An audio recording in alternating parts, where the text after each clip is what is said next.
brutal September sun baked the dusty main road of Copper Creek, a frontier outpost huddled in the great shadow of the Rocky Mountains.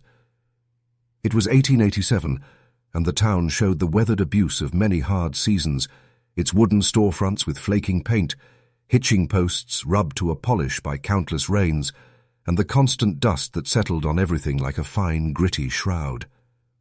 A boy, Danny Fletcher, who was just 14, stood before the towering form of Ezra Blackwood, a man known as the most respected and feared rancher in the entire region.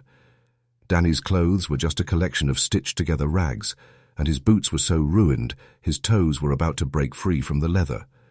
His face, thin from many weeks of missed meals, was set in a look of desperate resolve that felt much too old for his age.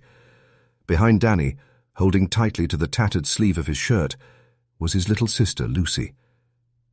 At 9 years old, she was undersized for her age, her platinum blonde hair shimmering in the sun, even though it was a tangled mess. Her big blue eyes, wide with a mix of terror and bewilderment, shifted between her brother and the tall, menacing rancher. She clutched a tiny, worn-out doll, the last thing they had from their life before they became orphans. Ezra Blackwood was a giant of a man on this harsh frontier, easily over 6 feet tall with broad shoulders that strained the seams of his fine brown coat, which he wore despite the oppressive heat. His face was creased like old leather, a testament to years spent under a relentless sun and biting winds. A thick, silver-streaked mustache cast a shadow over his mouth, and his dark eyes seemed to look straight into a man's very being, as if judging his soul.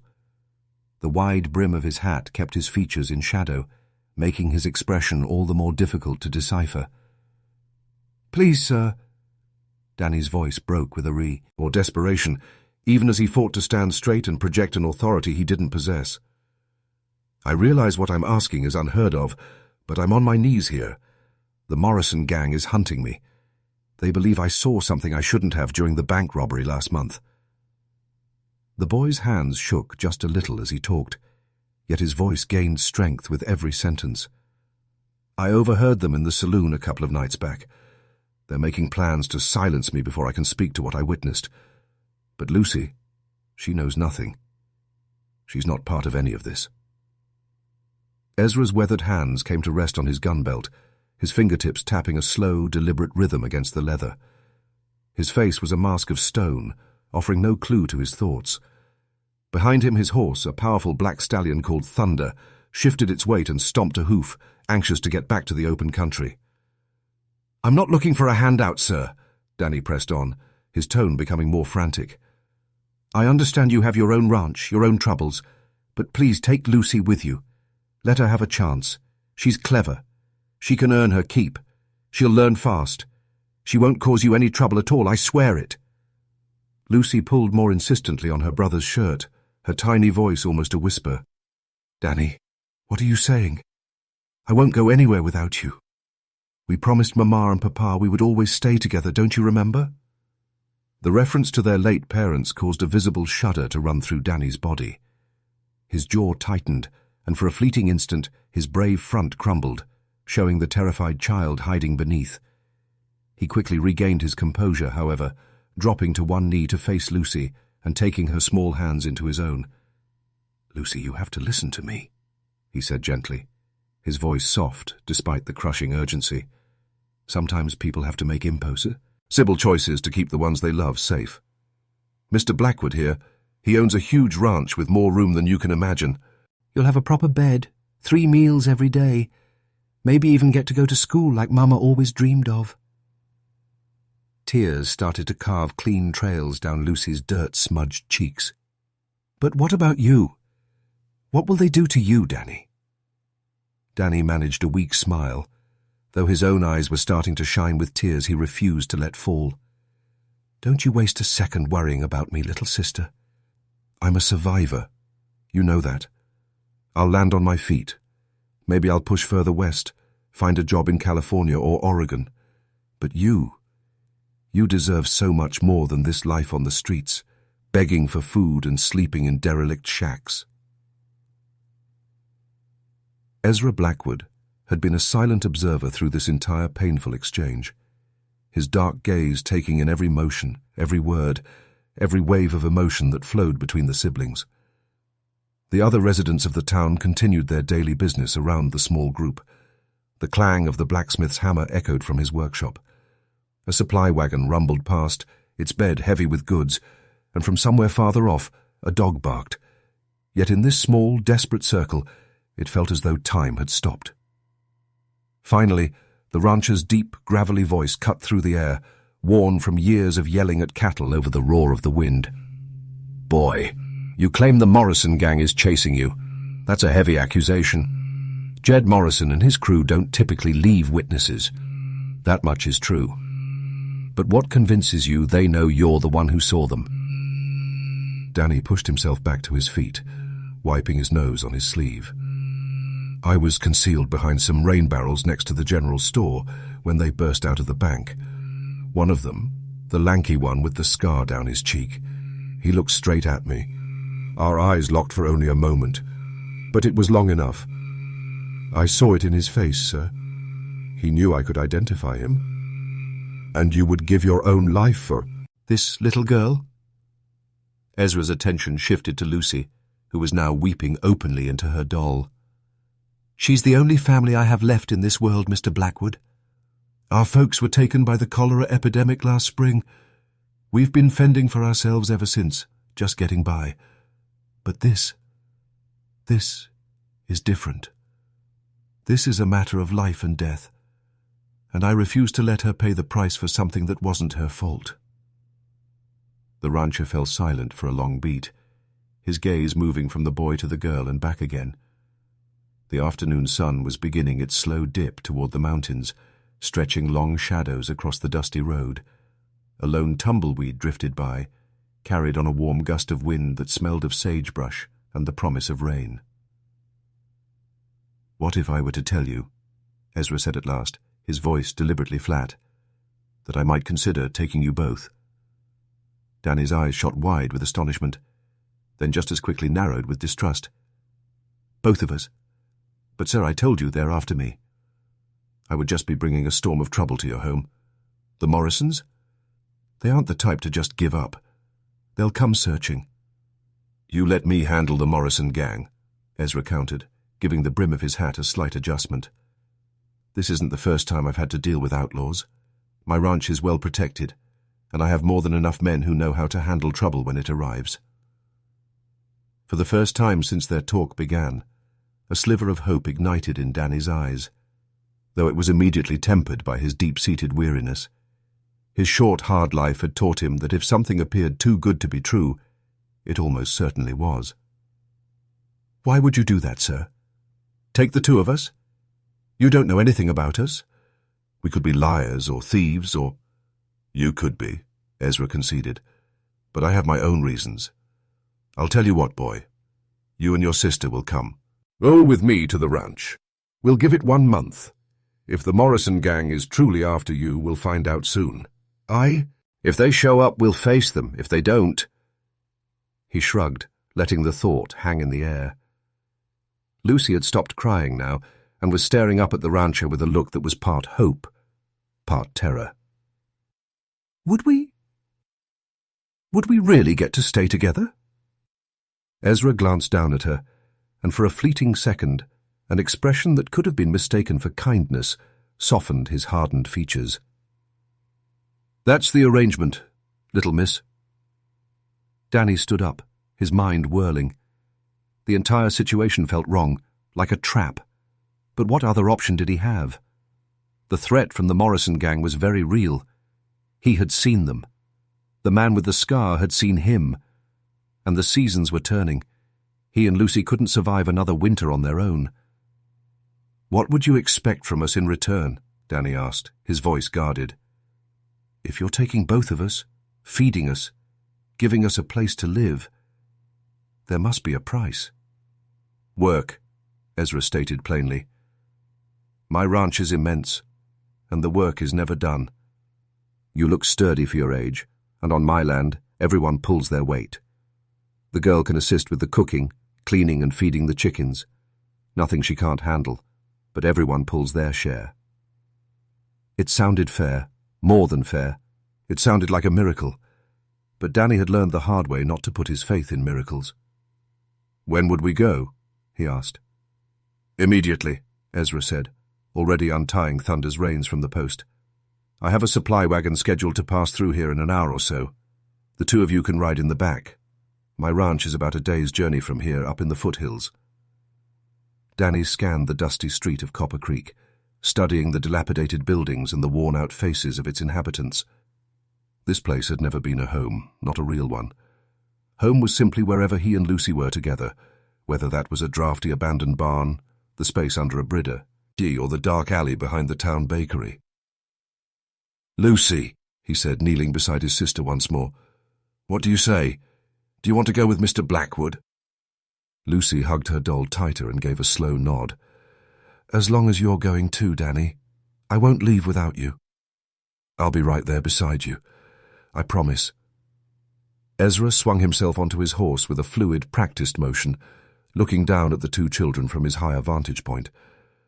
"There's just one more thing you both need to understand," he said, his voice taking on a graver tone.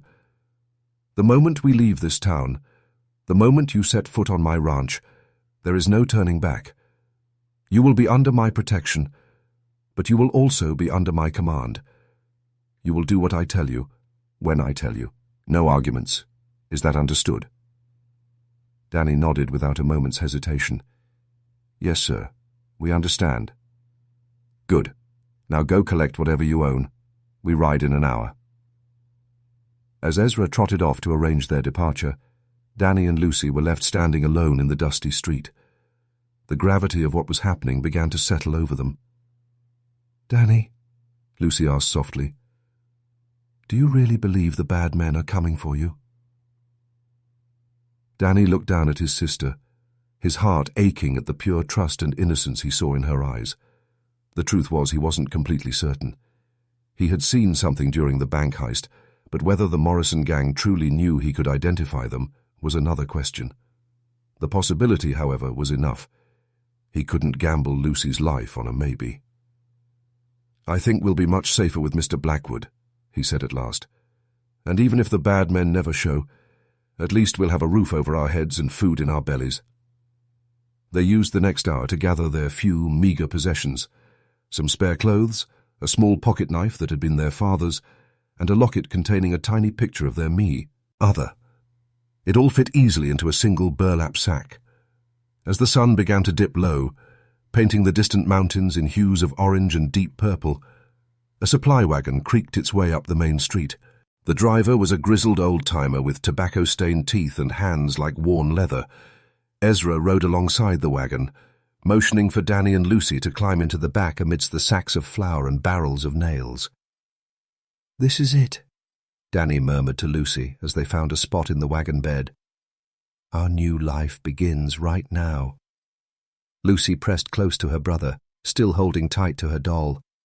"I'm scared, Danny." "Me too," he confessed, putting a protective arm around her shoulders. "But we'll be all right. We have each other, and that's the only thing that matters." As the wagon lurched forward, carrying them away from Copper Creek and toward a future they couldn't possibly imagine, neither of the children saw the calculating glint in Ezra Blackwood's eyes, nor the faintest hint of a smile that touched the corners of his mouth. The first part of his plan had been executed perfectly. Now the true test would begin. The trip to Ezra Blackwood's ranch carried them through some of the most breathtaking and unforgiving country in the territory.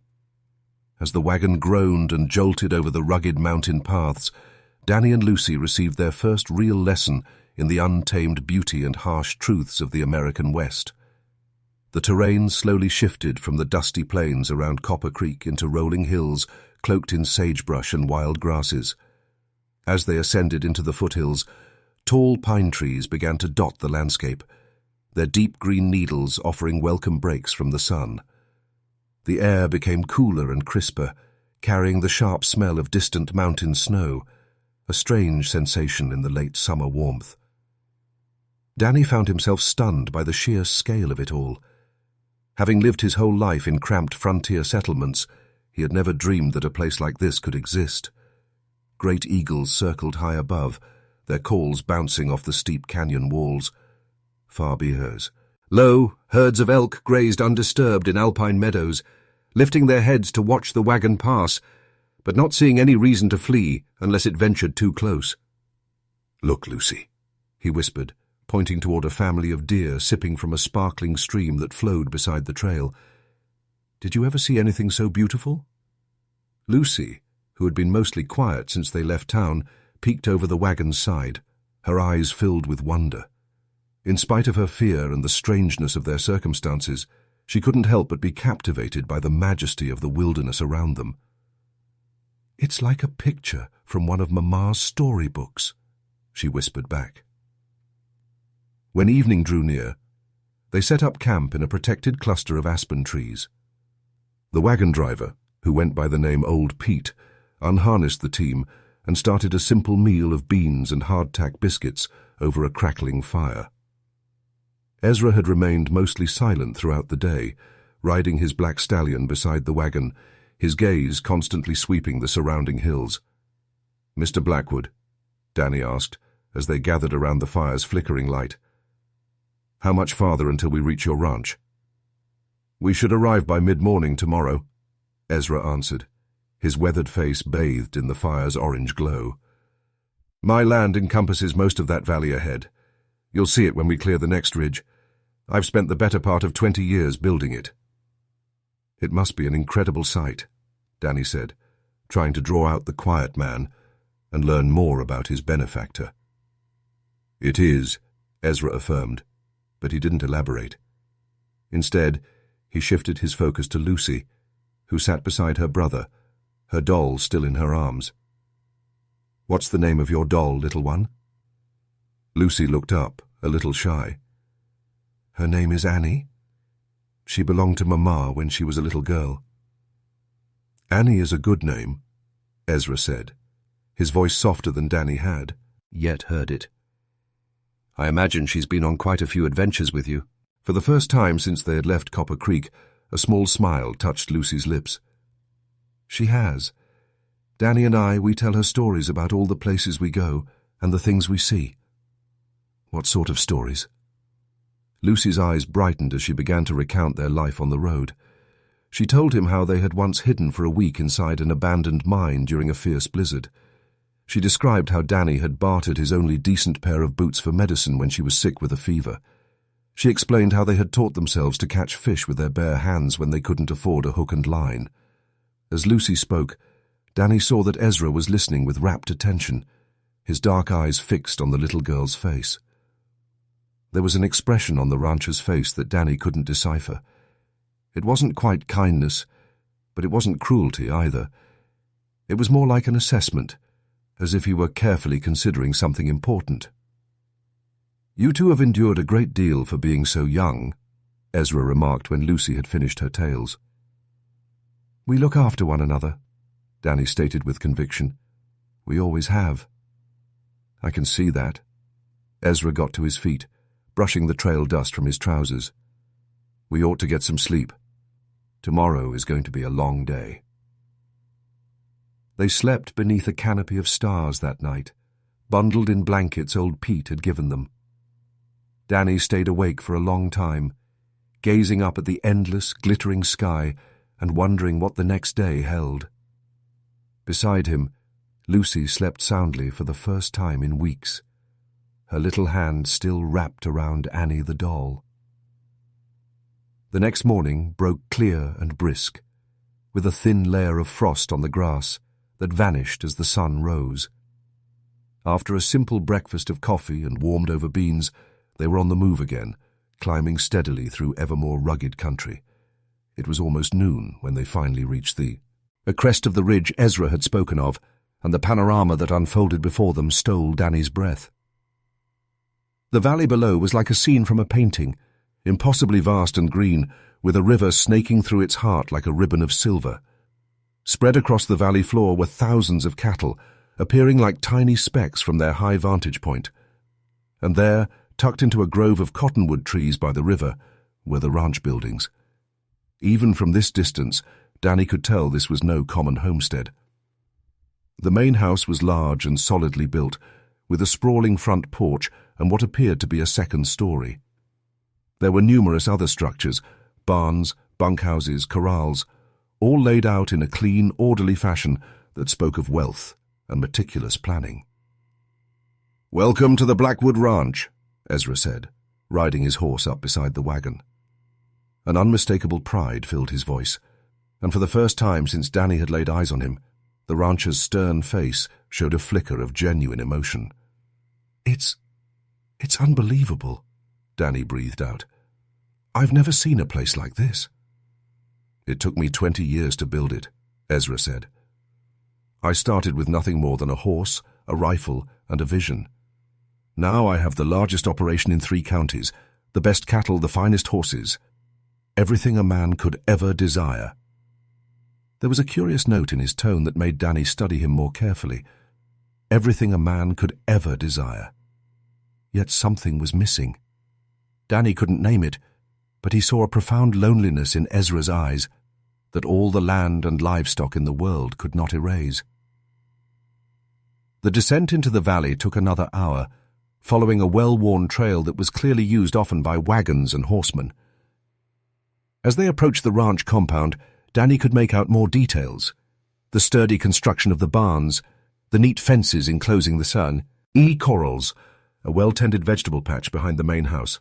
Several ranch hands emerged to greet them as the wagon pulled into the main yard. They were a motley crew of men, young and old, some with the look of lifelong cowboys, and others who seemed like they might have been farmers or tradesmen before signing on with Ezra. The one thing they all shared was a respectful wariness of their employer, nodding to him politely, but maintaining their distance. "Miguel?" Ezra called out to a middle-aged Mexican man who seemed to be the foreman. "Get these supplies unloaded. I'm going to show our new guests around." "Sí, patron," Miguel answered. But Danny saw him shoot curious looks at the 2 children as he started directing the unloading of the wagon. Ezra lifted Lucy down from the wagon, his big hands surprisingly gentle as he set her on her feet. "What do you think, little miss? A bit different from town, wouldn't you say?" Lucy nodded, her eyes wide as she absorbed the flurry of activity around the ranch.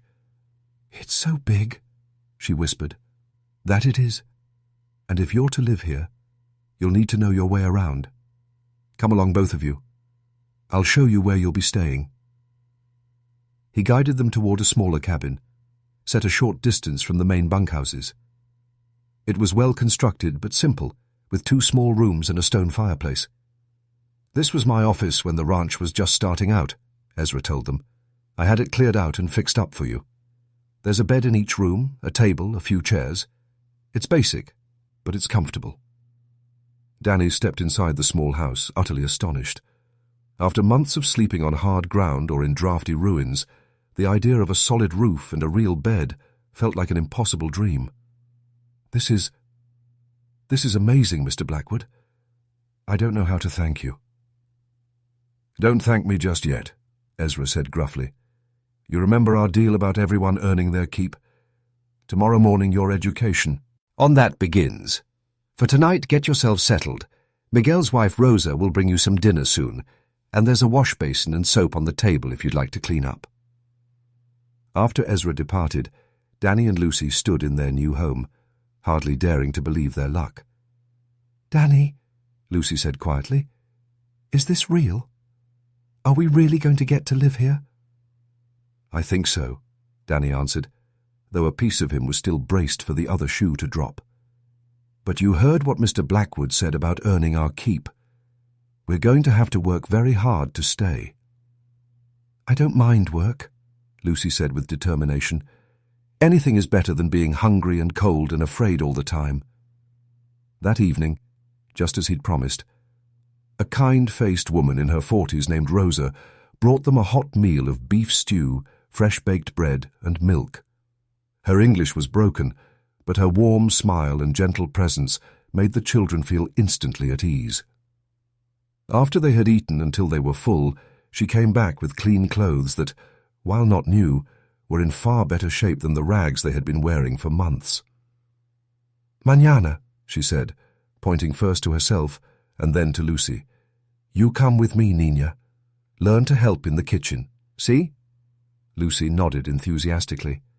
The thought of learning to cook in a real kitchen instead of picking through trash for scraps filled her with a strange excitement. That night, as they lay in their own separate beds, real beds with actual mattresses and clean sheets, Danny contemplated their astonishing change in circumstances. Just 1 day ago, they had been destitute orphans staring down a dangerous and unknown future. Now they had shelter, food, and the promise of honest work. It felt too good to be true, and Danny's experience had taught him that meant it probably was.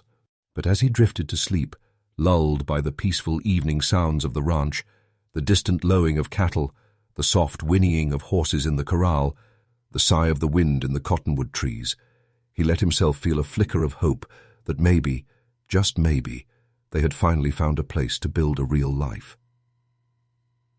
He was jolted awake before sunrise by the sound of a bell ringing out across the ranch yard. Through his window, he could see lanterns bobbing in the pre-dawn darkness as the hands began their day. A few moments later, a sharp knock came at their door. "Time to rise," Ezra's voice boomed from outside. "The day starts early on a working ranch." Danny dressed quickly and woke Lucy, helping her into the clothes Rosa had provided. When they opened the door, Ezra was waiting, already dressed in rugged work clothes and his wide-brimmed hat.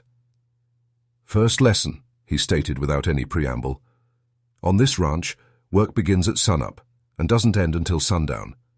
There is always a job that needs doing, and everyone, you two included, has their responsibilities."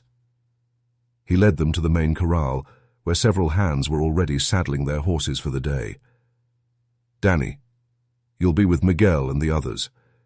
You'll start with simple jobs. Mending fences, cleaning stalls, feeding the stock. Nothing too complex, but vital work that has to be done. Understood?"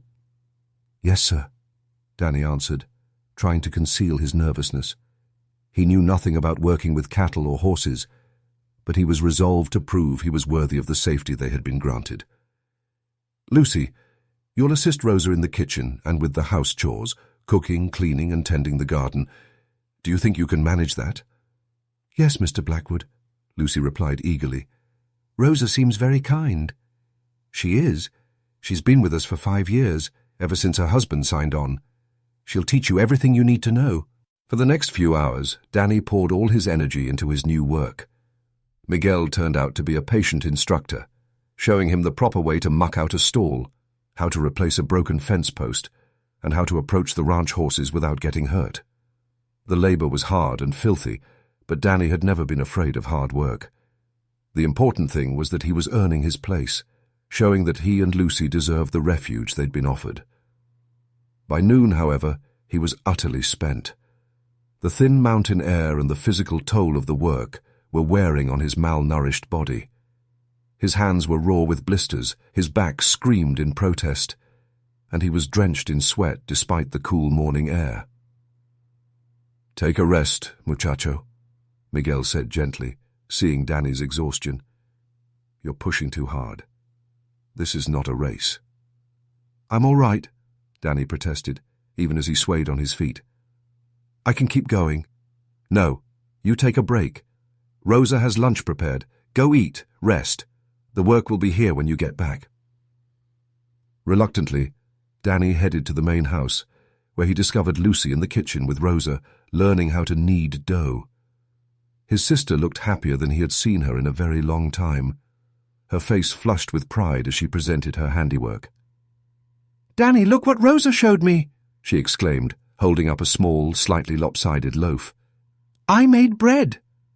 "That's amazing, Lucy," Danny said, genuinely happy to see her flourishing in this new place.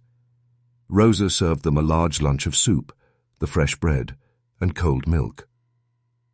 As they ate, she chatted in a mix of Spanish and English, clearly thrilled to have a new pupil to mentor.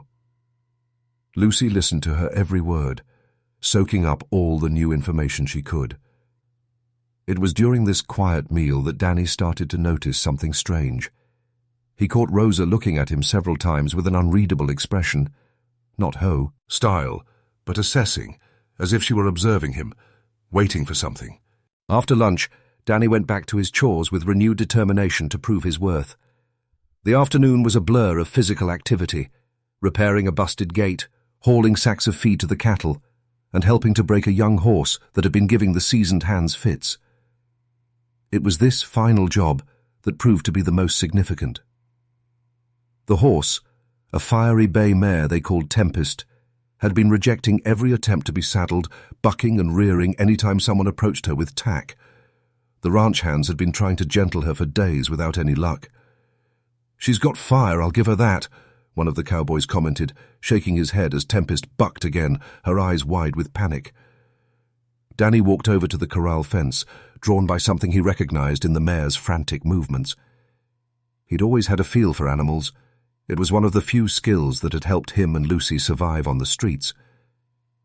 Stray animals often seemed to sense his gentle nature, leading them to scraps of food or safe places to sleep. "She's not being mean," Danny said quietly, reading the horse's tense posture. "She's terrified. Something bad happened to her, something that made her distrust people." Miguel, who had been watching the whole scene, looked at Danny with renewed interest. "You think so? What makes you say that? Look at how she keeps her eyes on the gate, and how she favors her left side. I think someone hurt her, maybe struck her or used spurs too aggressively. She's not fighting because she's wild. She's fighting because she expects to be hurt again." Without asking for permission, Danny climbed through the fence and into the corral. The other hands backed away, certain he was about to make a foolish and dangerous move. "Easy, girl," Danny crooned, moving toward Tempest with slow, non-threatening steps. "Nobody here is going to harm you. I know what it feels. Like to be scared, to not know who you can trust." Tempest snorted and shuffled away, but she didn't rear up or try to lash out. Something in Danny's calm voice and unhurried manner seemed to get through to her. "I know you can't understand my words," Danny went on, stopping a few yards away and crouching down to make himself appear smaller. "But maybe you can understand that I mean you no harm.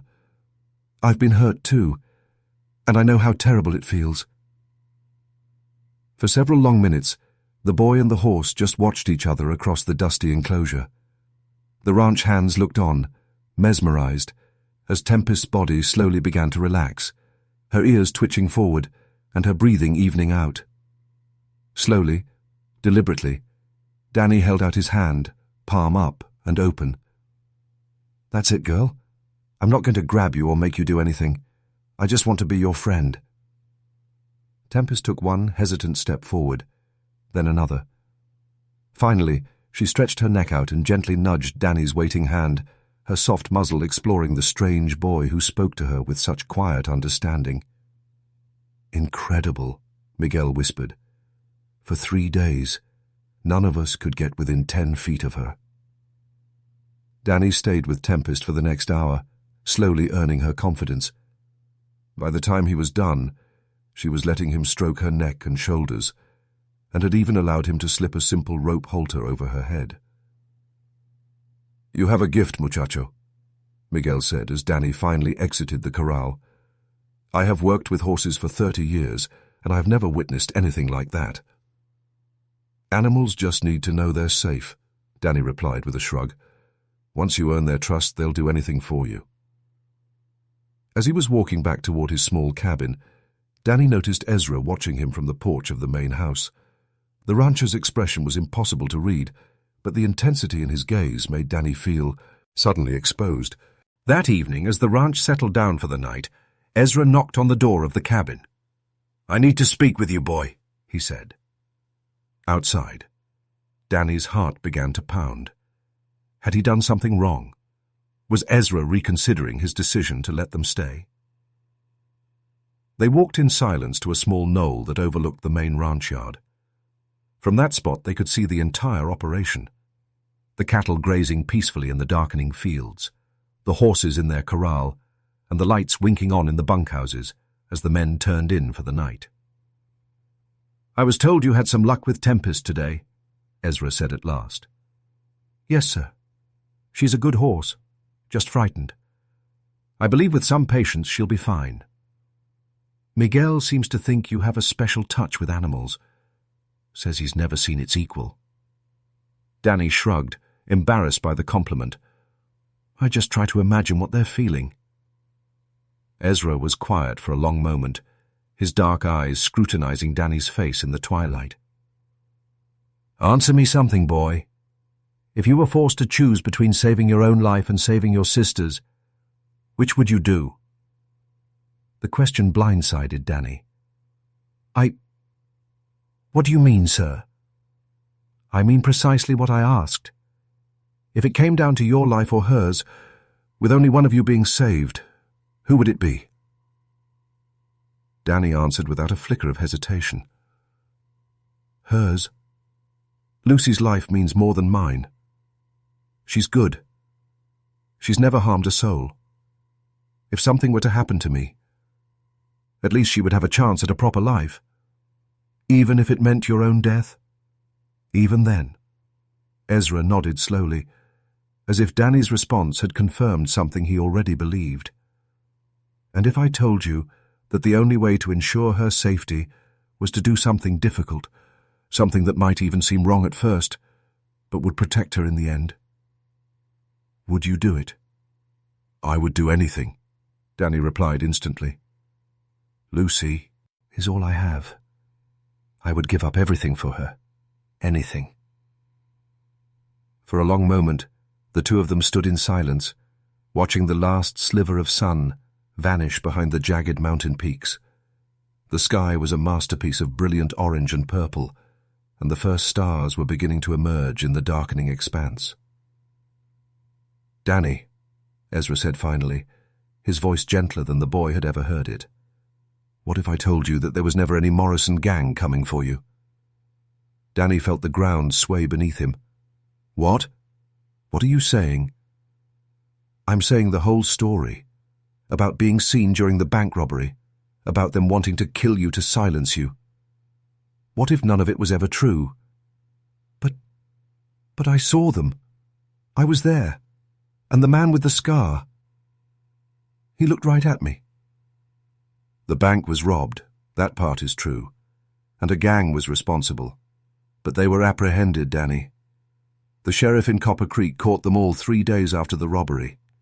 They're sitting in a jail cell right now, waiting for the circuit judge. Danny's legs suddenly felt like they wouldn't hold him, and he sank onto a nearby rock. Then why did I take you and your sister in when you believed your lives were at risk? Ezra finished for him. Because I had to see what kind of person you really were. I had to know if you were the kind of brother who would lay down his life for his sister, or the kind who would use her as a pawn to get what he wanted. The full meaning of Ezra's words began to crash down on Danny. You invented the whole thing. Taking us to your ranch, protecting us from the gang. No, boy. I brought you here, and I meant every word about giving you a home if you proved you deserved it. But the test was never about whether you could work hard or take orders. The test was about who you are at your very core, when everything else is stripped away and all that's left is what you're willing to do for those you love. Danny felt a tidal wave of relief, confusion, and anger all at once. So we were never in any danger? Lucy was never really in trouble. She was in trouble, Danny. You both were. Winter is coming. You had no home, no way to care for yourselves. That's a very real danger, even if it doesn't carry a gun. Ezra sat on another rock facing Danny in the dim light. I've been watching you two closely for days. I've seen how you work, how you treat the animals, how you speak to your sister. I've seen the loyalty you have for each other. But why? Why put us through all that? Why not just offer to help? Because, Danny, Ezra said, his weathered face showing a depth of emotion Danny was only just beginning to grasp. I needed to be certain you were the kind of people I could entrust with something that means everything to me. What do you mean? Ezra was quiet for a long time. This ranch. All of this that you see. I built it from nothing. I worked for 20 years to make something that would endure. Something that would have meaning. But what good is it to build an empire if you have no one to pass it on to? Danny's eyes widened as he finally understood. You? You don't have a family. I had a wife, Ezra said, his voice heavy with old pain, and a son. They were both taken in the same cholera outbreak that took your parents just a few months before. Since that day, I've been alone, trying to decide what to do with all this. He gestured to the vast sleeping valley. Mr. Blackwood, I'm so sorry. I didn't know. How could you have? I don't speak of it. I don't let it show. But the truth is, I've been searching for someone to continue what I've started here. Someone who understands the meaning of loyalty, of family, of doing what is right, no matter how hard it is. Ezra stood, his tall figure a dark silhouette against the star-dusted sky. I heard talk in town about you and your sister. Heard how you'd been looking after each other since your parents passed. And I wondered, maybe these are the kind of people who could understand what this place is all about. So the whole thing, bringing us here, the story about the gang, it was a test. It was a test. And you passed, Danny. Both of you. The way you were ready to give up everything for Lucy. The way she trusted you without question, even when she was terrified. The way you've both thrown yourselves into the work here without a single complaint. That tells me all I need to know about your character. Danny sat in stunned silence, his mind reeling. The relief of knowing they weren't being hunted was mixed with a dizzying confusion about what this all meant for their future.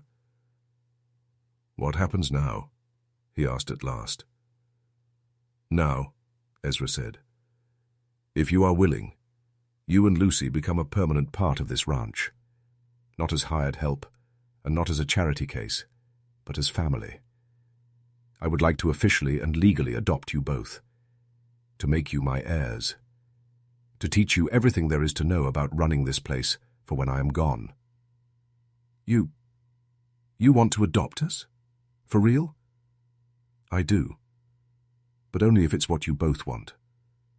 I will not force this on you. If you would prefer to go out on your own, I will give you supplies and enough money to make a fresh start somewhere else. The decision is yours. Danny thought of all the cold nights in dark alleys, of all the days spent with an empty stomach, of all the times he and Lucy had been scared and utterly alone. Then he thought of the warmth of the small cabin Ezra had given them, the deep satisfaction of honest labor, and the sense of belonging that had been quietly growing in his heart for the past few days. Lucy, he said finally, I would have to talk to Lucy. This is her life too. Of course. You both take all the time you need to think on it. This is a life-altering decision, and I want you to be certain. They walked back to the ranch compound in a comfortable silence, each lost in thought. As they neared the little cabin, they could see a warm light glowing in the windows and hear the faint sound of Lucy's voice inside, likely telling her doll, Annie, about her day. Mr. Blackwood, Danny said as they stopped at the door, thank you. For everything. For giving us a chance. For the test. For wanting us. Thank you, Danny, the old rancher replied, for being the kind of person worth taking a chance on. 3 months later, on a crisp December morning, Danny Fletcher, now Danny Blackwood, stood on the same knoll where his life had been forever changed. The valley below was blanketed in a light dusting of snow, and the cattle had been brought into their winter pastures near the main buildings. In his hands, he held the official adoption papers that had arrived from the territorial capital the day before. He and Lucy were now, in the eyes of the law, the children of Ezra Blackwood, with all the rights and responsibilities that came with the name. Lucy came racing up the hill, her cheeks flushed red from the cold, her eyes sparkling with joy. Danny! Rosa said she's going to teach me to make Christmas cookies today. Real ones, with frosting and everything. That sounds wonderful, Luce, he smiled, watching her twirl in the snow, her bright laughter carrying across the quiet landscape. Are you happy here, Danny? I mean, really happy? Danny considered her question for a moment before answering. They had a real home now, a real family, and a future that stretched out before them full of promise. Ezra had kept his word, teaching them the intricacies of the ranch and treating them as his own children in every way that counted. "Yes, Lucy," he said. "I'm happier than I ever dreamed I could be." "Me too," she said, slipping her small mittened hand into his. "I love it, and I love Papa Ezra." Papa Ezra. The name had come to Lucy so naturally, and hearing it never failed to bring a rare smile to the gruff rancher's face. As they stood together on the hill, watching the sun rise over their new home, Danny thought about the strange, winding path that had led them here. The test that had at first felt like a cruel deception now seemed like the greatest gift they could have ever received. It had proven to them, and to Ezra, that they were the kind of family that would fight for one another, sacrifice for one another, and always, always choose love over fear. The Morrison gang had just been a story, but the bond between the three of them was as real and solid as the mountains around them. And that, Danny thought, as he watched smoke curl from the chimney of their home, was worth more than all the cattle and all the land in the territory. "Come on," he said to Lucy, giving her hand a gentle squeeze. "Let's go home. Don't forget to like this video if you enjoyed this incredible story of family, loyalty, and second chances. Subscribe for more amazing Wild West tales, and let us know in the comments where you're watching from. Your support means the world to us and helps us bring you more captivating stories from the American frontier. Until next time, keep riding into the sunset.